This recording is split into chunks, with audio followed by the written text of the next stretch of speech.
Hello everyone, this is Anjali और स्वागत है आपका मेरे चैनल लर्न विद अंजलि में। इस पर्टिकुलर वीडियो में हम डिस्कस करने वाले हैं how wools affect global global warming.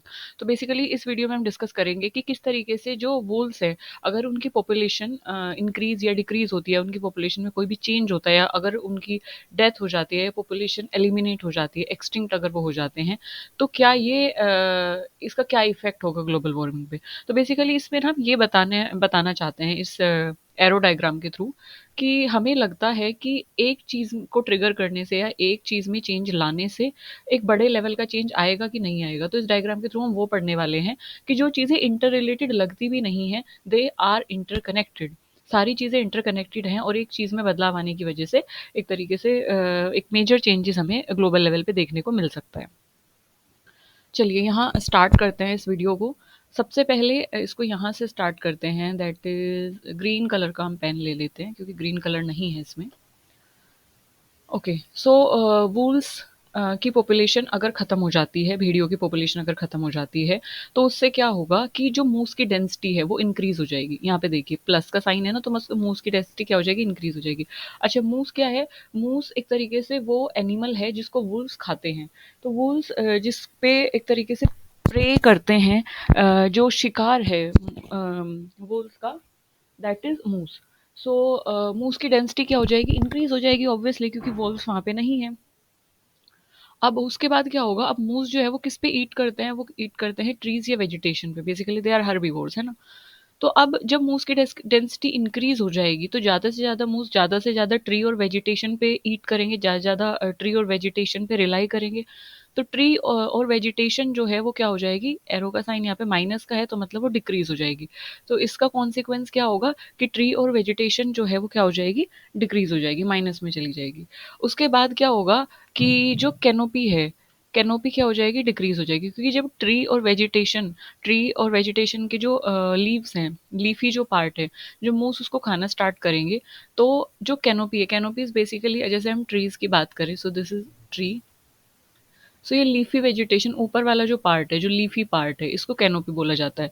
तो कैनोपी जो है वो ऑटोमेटिकली क्या हो जाएगी, डिक्रीज हो जाएगी। तो ये माइनस का जो साइन है ये सिग्निफाई करता है कि वो डिक्रीज हो जाएगी।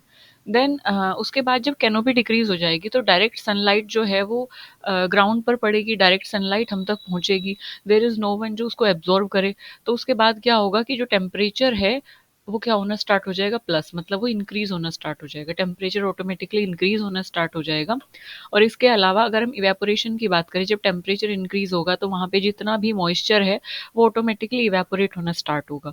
सो इवेपोरेशन हो जाएगा। देन इसके बाद जब टेम्परेचर इंक्रीज होगा तो ग्राउंड लेवल पे जितनी भी वेजिटेशन है वो ड्राई होगी।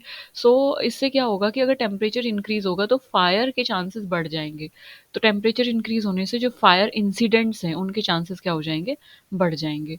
देन उसके बाद जब फायर के चांसेस बढ़ जाएंगे और जब फायर, वाइल्ड फायर और ये सारी चीज़ें अकर होंगी, तो उसका कॉन्सिक्वेंस क्या होगा कि जो CO2 एमिशन है वो एक तरीके से इंक्रीज हो जाएगा, यानी कि कार्बन डाइऑक्साइड का एमिशन एक तरीके से इंक्रीज हो जाएगा।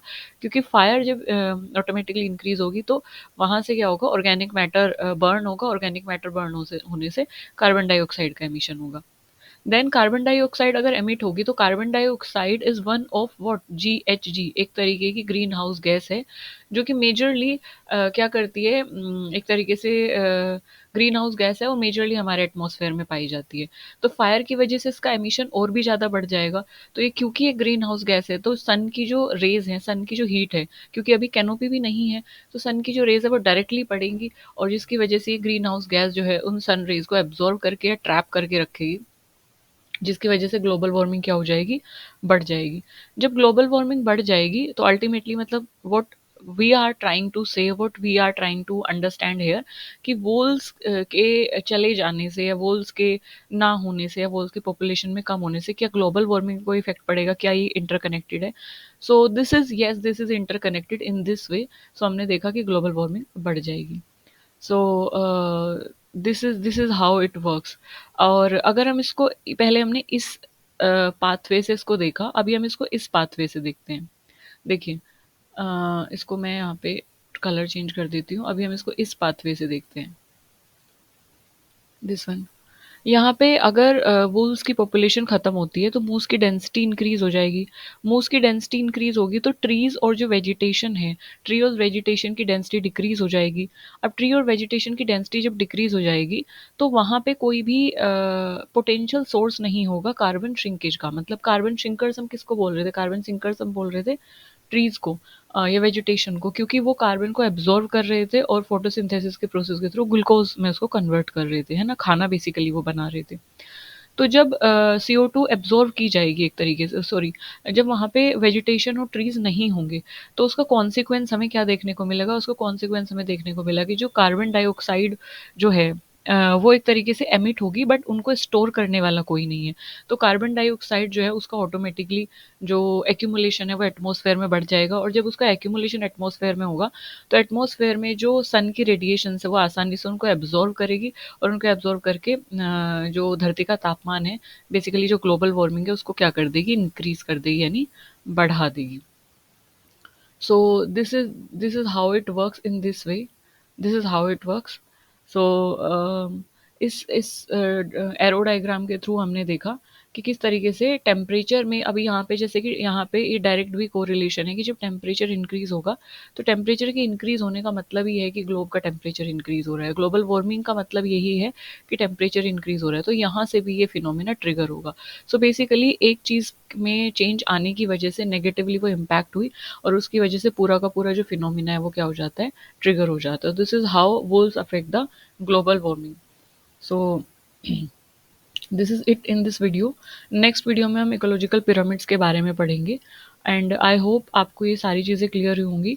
और अगर फिर भी कोई क्वेरी है so feel free to ask me in the comment section. तब तक के लिए हंसते रहिए, मुस्कुराते रहिए, अपना ध्यान रखिए और पढ़ते रहिए, which is very much important for clearing UGC net. Thank you for listening me so patiently. Bye bye.